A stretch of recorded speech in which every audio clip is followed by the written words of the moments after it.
We discovered a dead baby in the bathroom. Oh my gosh. Because the baby. It's full term. What? 9 months? Nothing was crying. This is the girl who just abandoned her newborn baby in the bathroom, and now she's crying on the bed as if nothing happened. Let's see how this unfolds.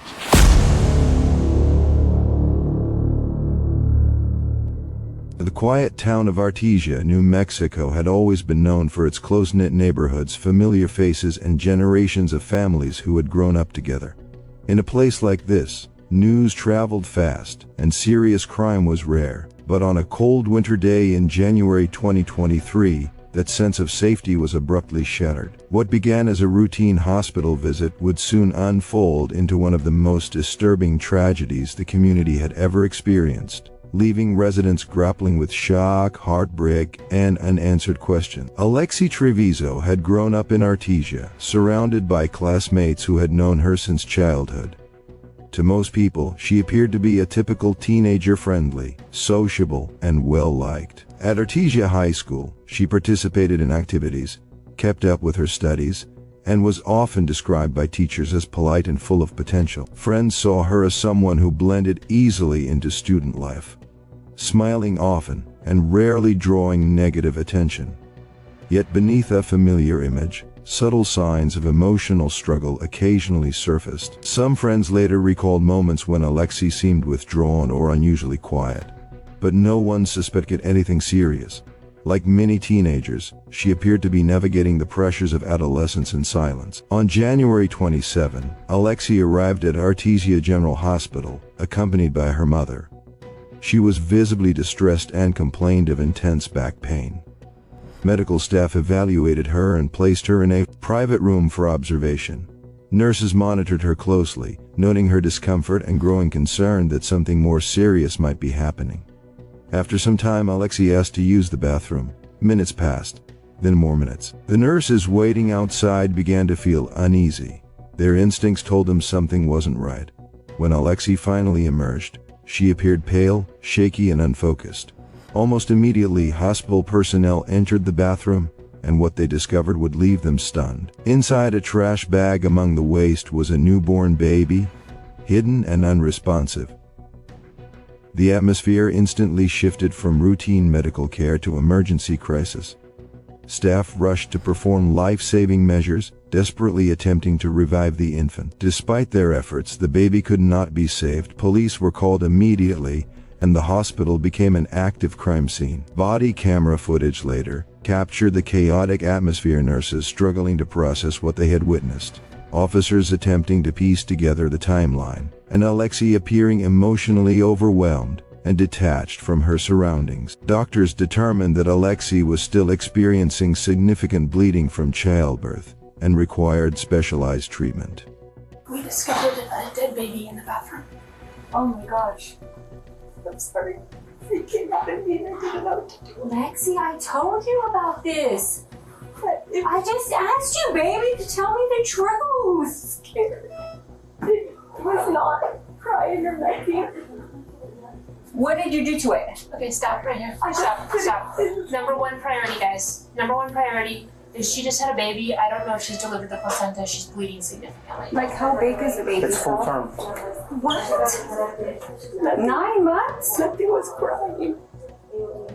Lexi, have you watched the news of the girls that what they do to their babies and what they go to jail? Nothing was crying.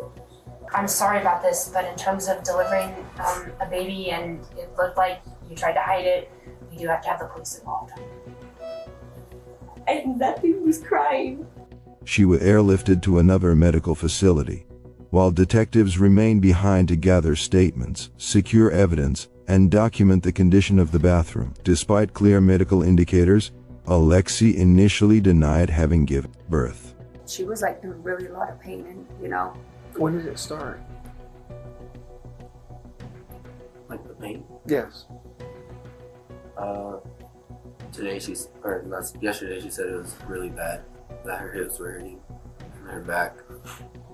And then last night we're on the phone together and she said her hips were hurting bad. I asked her if anything else was hurting, and she said just everything. And she went to sleep. but she's a cheerleader too, so she's big in cheers. They have cheer competition. She works out. I mean, And she's been active this whole time? Yeah, she's been active this whole time. Officers began questioning hospital staff almost immediately, asking nurses and doctors to walk them through every moment leading up to the discovery. Each person was interviewed separately, recounting Alexi's behavior, the length of time she spent in the bathroom, and what they found inside. The medical team, still shaken, carefully described the scene as investigators documented statements and worked to establish a clear timeline of events. She started feeling a little better, and then she said she needed to go have a bowel movement, and that's kind of when the whole thing happened. So what did you do after that? So when she went to do the bowel movement, where were you at? Initially, I was at the nurse's station, and then at some point I went and kind of checked on her, knocked on the door, seen if she needed anything. She denied. She said she didn't need anything. Did you hear anything? I didn't hear anything. Flush, toilet flush? Yes, after a while I started hearing. So I probably checked on her 2 to 3 times, I'm not exactly sure. And then I just kept hearing paper towel dispenser and flushing and like the water running. And I knocked in, did she need anything? Denied anything. And then eventually it got to a point where I said, you need to come out. And I asked the clerk to get the key to unlock the door, because obviously she locked the door to go to the restroom. And whenever we finally had the key to unlock it, she opened it and just kind of walked out. Forensic testing later confirmed she was the baby's mother, formally tying her to the tragedy and advancing the case into criminal proceedings. Authorities soon obtained a search warrant for her home. When officers arrived, tensions rose. Alexi's mother struggled to accept what was unfolding, but law enforcement made it clear the investigation would proceed. Eventually, She is warrant for arrest, okay? For what? That's all I'm going to tell you. Okay? What do you mean that's all you're going to tell me? She's over there. I understand that, but I have a right to know as well. We'll tell you that, but we Okay, then let me know now. need the corporation. Let me know now. She For is warrant for arrest, okay? For what? That's all I'm going to tell you. Okay? What do you mean that's all you're going to tell me? She's over there. I understand that, but I have a right to know as well. We'll tell you that, but we Okay, then let me know now. need the corporation. Let me know now. I'm giving you the corporation. I told you answer my question.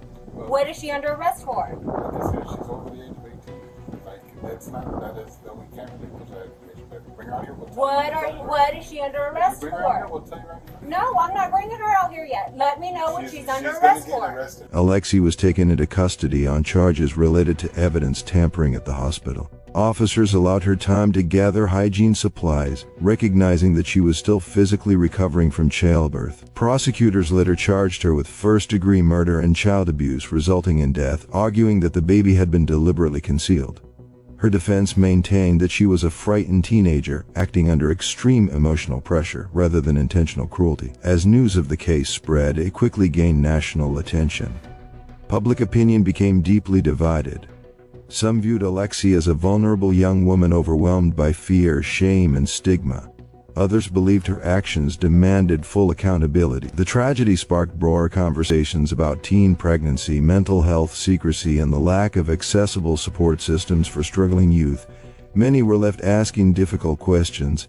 How had she hidden the pregnancy from those closest to her? What thoughts went through her mind in those moments alone in the hospital bathroom? Could earlier intervention or guidance have changed the outcome? In Artesia, the impact was profound.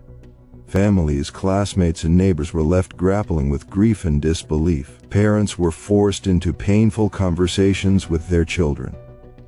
Teachers and community leaders struggled to reconcile the image of a familiar student with the devastating reality of what had occurred. Vigils were held, and residents searched for ways to make sense of a tragedy that felt both deeply personal and overwhelmingly confusing. Today, Alexi Treviso's story remains both an ongoing legal case and a sobering reminder of how silence, fear, and isolation can spiral into irreversible consequences. It stands as a powerful example of why compassion, awareness, accountability, and accessible support are essential, because when warning signs go unnoticed, tragedies like this can unfold in the most unimaginable ways.